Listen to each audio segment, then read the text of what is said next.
America का सबसे ताकतवर यानी B-2 स्टील्थ बम्बर और डोनाल्ड ट्रंप का सबसे भरोसेमंद हथियार ईरान के सामने नाकाम हुआ है। ईरान के खिलाफ अमेरिका का मिशन B-2 बम्बर टाए टाए फिस हुआ है, यानी इस अमेरिका ने खोदा पहाड़ और निकली चुहिया। जी हां, आप देखिए कि B-2 बम्बर का जो नशा है अमेरिका का, वो ईरान ने उतार दिया है। और इस बार यह लग रहा था कि अमेरिका ईरान पर टूट पड़ेगा, ईरान पर B-2 बम्बर के जरिए से एक बड़ा अटैक अमेरिका करेगा, लेकिन यह सब कुछ सच साबित नहीं हुआ।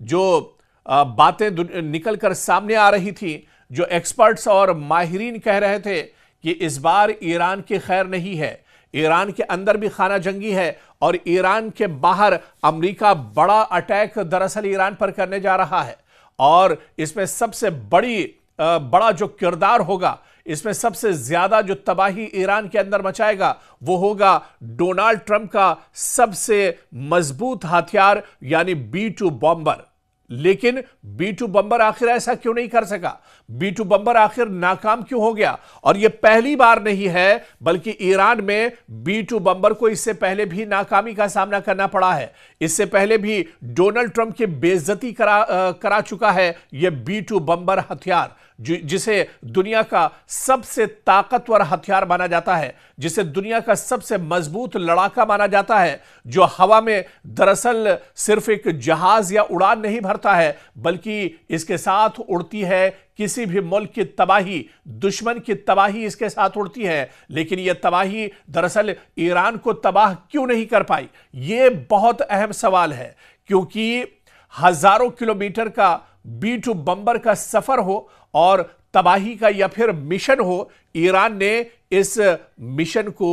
एक तरह से नाकाम बना दिया है। दरअसल यह बात एक मौजूदा तज्जियाती और इंटेलिजेंस रिपोर्ट की बुनियाद पर भी सामने आई है कि अमेरिका का B-2 स्टील्थ बम्बर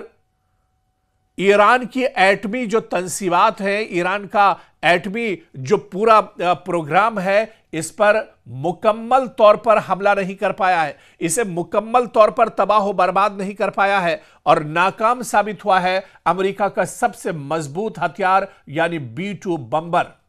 और आपको तो याद ही होगा कि अमेरिका ने जून 2025 में ईरान की चंद बड़ी जौहरी जो तंसीबात थी, ईरान के जो बड़े अड्डे थे जहां पर एटमी तवानाई का एक तरह से काम किया जा रहा है, जैसे फर्दू की बात करें, इस्फहान की बात करें या नतनज की बात करें, यहां पर निशाना बनाने के लिए अमेरिका ने B-2 बम्बर का ही इस्तेमाल किया था। B-2 बम्बर तैयारों के जरिए बड़ी ताकत वाले बंकर बस्टर बम भी यहां पर अमेरिका ने गिराए थे, लेकिन यह एक तरह से नाकाम साबित हुए। यह कार्रवाई एक खुफिया ऑपरेशन का हिस्सा थी, जिसे बाज रिपोर्ट्स में ऑपरेशन मिडनाइट हैमर जैसे नामों से भी बयान दिया गया, कहा गया था। और अमेरिकी हुकाम इब्तिदाई तौर पर दावा करते रहे कि यह हमले कामयाब और ईरान के एटमी प्रोग्राम को तबाह करने वाले हैं, यानी डोनाल्ड ट्रंप अपने से ही अपनी पीठ एक तरह से थपथपाते रहे। लेकिन जब सच्चाई निकलकर सामने आई तो डोनाल्ड ट्रंप की हवाइयां उड़ गई। डोनाल्ड ट्रंप एक तरह से परेशान हो गए, क्योंकि जो सच्चाई थी वो ये थी कि अमेरिका का सबसे बड़ा जो हथियार है यानी B-2 बम्बर भी ईरान के खिलाफ कार्रवाई करने में नाकाम रहा, और जो हमले उसके जरिए करने का अमेरिका ने दावा किया था, उन हमलों में ईरान का बाल बीका तक एक तरह से नहीं हो पाया, क्योंकि इंटेलिजेंस रिपोर्ट ने दावों को चैलेंज किया है। अमेरिकी जो डिफेंस है या दिफाई इंटेलिजेंस एजेंसी है, DIA ने एक खुफिया रिपोर्ट में बताया कि इन हमलों ने सिर्फ चंद ऊपर की साख्तों को ही नुकसान पहुंचाया है, यानी जहां पर ईरान ने अपना एटमी हथियार छुपा कर रखे हैं, ईरान ने जहां पर यूरेनियम को छुपा कर रखा है, जहां पर यूरेनियम का भंडार किया है, वहां तक B-2 बम्बर एक तरह से हमला नहीं कर पाया, वहां तक अमेरिका के B-2 बम्बर की रसाई नहीं हो पाई। या यह कहा जाए कि उन अड्डों के बारे में अमेरिका को जरूर एक तरह से कहीं ना कहीं खुफिया जानकारी मिली हो, लेकिन उन अड्डों तक पहुंचकर भी अमेरिका के हाथ खाली रहे, क्योंकि अमेरिका का सबसे मजबूत हथियार, अमेरिका का सबसे भरोसेमंद हथियार B-2 बम्बर ईरान में नाकाम हो गया। आप देखिए कि फर्दो जहां पर एटमी हथियार यह दावा अमेरिका कर रहा था कि ईरान ने छुपा कर रखे हैं, यहां पर यूरेनियम को रखा गया है। यहां पर आप देखिए कि B-2 बम्बर के जरिए से अमेरिका ने जून 2025 में दावा किया था कि उसने ईरान की जो अंदरूनी तंसीबात है उनको एक तरह से खत्म कर दिया है। लेकिन जब रिपोर्ट निकलकर सामने आई तो डोनाल्ड ट्रंप की हवाइयां उड़ गईं, डोनाल्ड ट्रंप परेशान हो गए। अमेरिका के इन दावों में बिल्कुल दम नहीं था। जब रिपोर्ट निकलकर सामने आई तो पता चला कि B-2 बम्बर से जहां पर भी बम गिराए गए उन बम का कोई असर नहीं हुआ। जहां पर मिसाइल अमेरिका ने गिराए उस मिसाइल का कोई असर नहीं हुआ, क्योंकि ईरान ने अपने जो एटमी न्यूक्लियर हथियार हैं, जो यूरेनियम है, वो इतनी गहराई में छुपा कर रखा है, कई पहाड़ों के नीचे और कई हजार फीट की निचाई गहराई में दरअसल ईरान ने छुपा कर रखा है, जहां पर B-2 बम्बर भी एक तरह से नाकाम हो गया। B-2 बम्बर भी यहां पर एक तरह से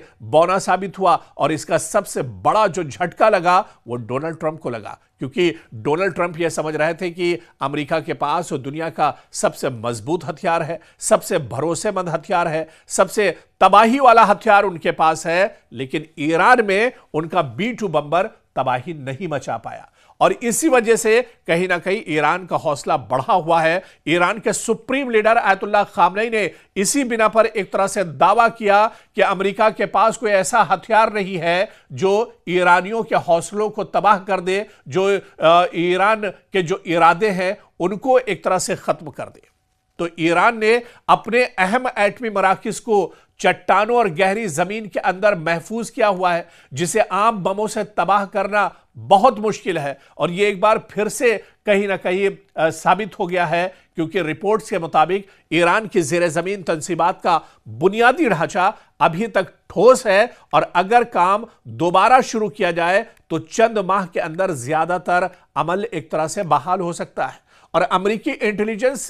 की रिपोर्ट और सदर डोनाल्ड ट्रंप के बयानात में वाज़ेह फर्क नजर आया है। सदर ट्रंप ने हमले की जबरदस्त कामयाबी में खुलकर तारीफ की थी, लेकिन इंटेलिजेंस रिपोर्टों ने कहा कि नुकसान महदूद और आर्जी हुआ है, यानी जितना बड़ा नुकसान होना चाहिए था उस तरह का नुकसान नहीं हुआ। यानी B-2 बम्बर एक तरह से नाकाम रहा, और B-2 बम्बर की नाकामी ईरान में एक तरह से साबित हुई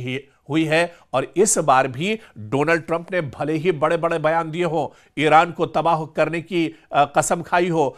ईरान के supreme leader Ayatollah Ali Khamenei को कत्ल करने, उन्हें मारने, उन्हें गद्दी से उतारने की भले ही धमकियां ईरान ने दी हो, लेकिन जब ईरान का सबसे खतरनाक हथियार, डोनाल्ड ट्रंप का सबसे भरोसेमंद हथियार ही नाकारा साबित हुआ, तो ऐसे में एक बार फिर से अमेरिका को मायूसी हुई है। और अमेरिका यह समझ गया है कि ईरान को इतनी आसानी से भेद पाना दरअसल मुश्किल ही नहीं, बल्कि अमेरिका के लिए भी नामुमकिन एक तरह से है।